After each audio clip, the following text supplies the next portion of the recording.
In my catcher rankings, I said the race between the two was very tight, but in the end, I ranked Raleigh number 2 behind Contreras. This turned out to be a very, very big mistake.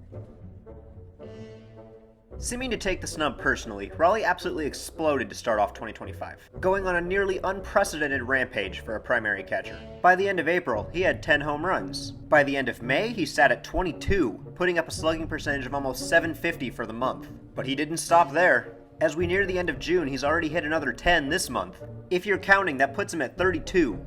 32 home runs before July.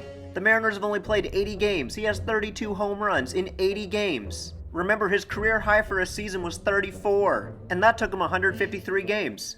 Raleigh's hitting home runs at double the rate he did last year. At his current pace, he would end the season with 65 home runs. Not only would that demolish Salvador Perez's standing record for a catcher of 48, but that would also blow by Judge's American League record of 42 and make Cal Raleigh the 4th man in MLB history to hit 65 home runs, and he'd be the only one who wasn't jacked out of his mind on steroids. And he's doing it while playing half of his games in a notoriously pitcher-friendly ballpark. And of all things, he's a switch-hitting catcher! And just you wait, there's more.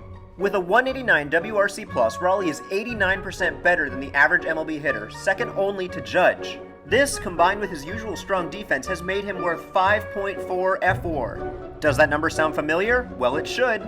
It's his old career high. Raleigh has tied his career high in WAR in half a season.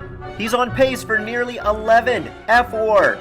With all the great catcher seasons in history, no other catcher has ever even reached 10, which would make this the greatest catching season in Major League Baseball history by a fair margin. This all isn't real. It can't possibly be real. But hold on, let's slow down for a minute. Greatest catching season ever is a very bold take to make, so let's compare it to some of the other greatest catching seasons of all time to see how it holds up. Specifically, let's take a look at each of the other 3 catcher seasons that have resulted in a WAR of 9 or higher. That, of course, would be 1972 Johnny Bench, 1997 Mike Piazza, and 2012 Buster Posey. So here's each 9 WAR season from a catcher in MLB history next to what Cal's on pace for in 2025. Cal leads in WRC+, meaning that compared to the average of the league he played in, he's been the most above average offensively.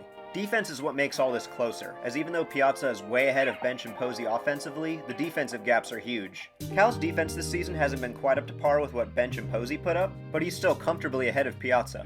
Then of course WAR makes it look even less close than I would say it probably is.